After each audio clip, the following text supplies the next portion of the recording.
Kyiv.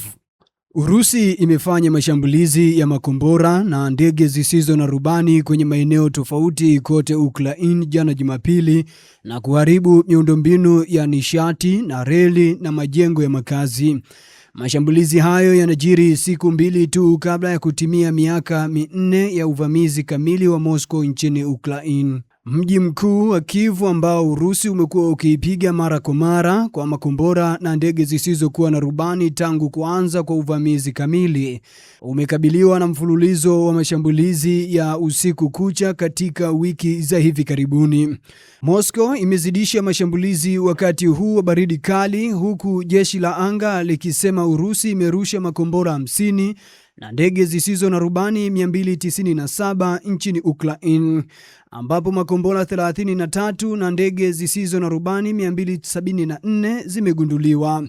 Shambulio hilo kali limetokea katika siku ambayo Hungary imesema itazuia duru ya karibuni ya vikwazo vya Umoja wa Ulaya dhidi ya Urusi, isipokuwa tu kama Ukraine itafungua tena bomba muhimu linalosambaza mafuta nchini humo. Hatimaye Tehran. Maafisa wa Iran wameonyesha matumaini ya kupiga hatua kuelekea makubaliano ya kuzuia mzozo mpya wakati mazungumzo na wapatanishi wa Marekani yatakapoanza tena siku ya Alhamisi, licha ya Marekani kupeleka manowari zake na ndege za kivita Mashariki ya Kati.